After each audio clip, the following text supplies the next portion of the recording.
ரொம்ப ரொம்ப பழைய காலம். மனித வரலாறுல ரொம்ப முக்கியமான ஒரு நபி இருந்தாரு. அவங்க பேருதான் ப்ராஃபெட் இத்ரிஸ் அலைஹிஸ்ஸலாம்.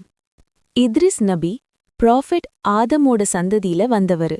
ஷீத் நபியோட வழியில பிறந்தவர். ஜரித்னு சொல்லப்படுற அவரோட அப்பாக்கு 162 வயசு இருந்த நேரத்துல தான் இத்ரிஸ் அலைஹிஸ்ஸலாம் இந்த உலகத்துக்கு வந்தாரு. சின்ன வயசுலயே இத்ரிஸ் நபி ரொம்ப அறிவ விரும்பினாரு. வானம், நட்சத்திரம், உலகம் எல்லா விஷயத்தையும் கத்துக்க ஆசைப்பட்டாரு. 40 வயசு ஆனபிறம் அல்லாஹ் இத்ரிஸ் நபிகிட்ட முதல் வஹி அனுப்பினார். இது ப்ராஃபெட் முஹம்மத் ஸல்லல்லாஹு அலைஹி வஸல்லம் ஓட வயசுக்கு ரொம்ப சமமானது. இந்த உலகத்துல முதலா பென் யூஸ் பண்ணி எழுத்தின மனுஷன் இத்ரிஸ் அலைஹிஸ்ஸலாம் தான்.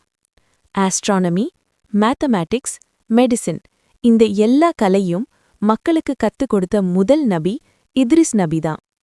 180 ப்ராவின்சஸ ஆண்டு முதல் கவர்ன்மெண்ட் சிஸ்டம உருவாக்குன நபி இத்ரிஸ் அலைஹிஸ்ஸலாம். நீதிக்காக பேலன்ஸ் ஸ்கேல், பாதுகாப்புக்காக ஆயுதங்கள் இதெல்லாம் மக்களை காப்பாத்துறக்காக தான் செய்தார்.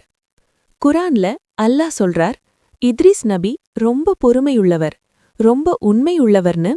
ஒரு மலைக்கா, ஒரு ஏஞ்சலோட இத்ரிஸ் நபிக்கு ரொம்ப நெருக்கமான நட்பு இருந்தது.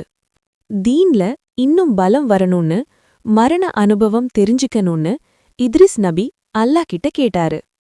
அல்லாவோட அனுமதியோட மலக்கல் மவுத் வந்து இத்ரிஸ் நபியோட ரூஹ கொஞ்ச நேரம் எடுத்தார்.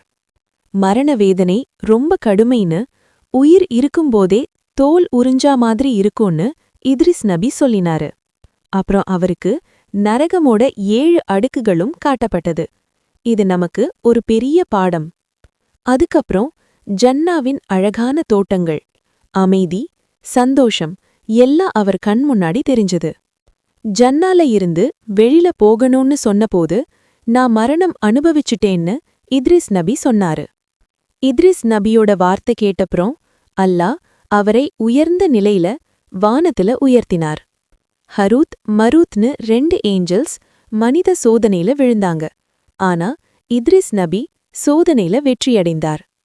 இந்த கதை நமக்கு சொல்றது அறிவு, பொறுமை, அல்லாவோட கட்டளைக்கு அடக்கம். இதுதான் நம்ம வாழ்க்கையோட வெற்றி.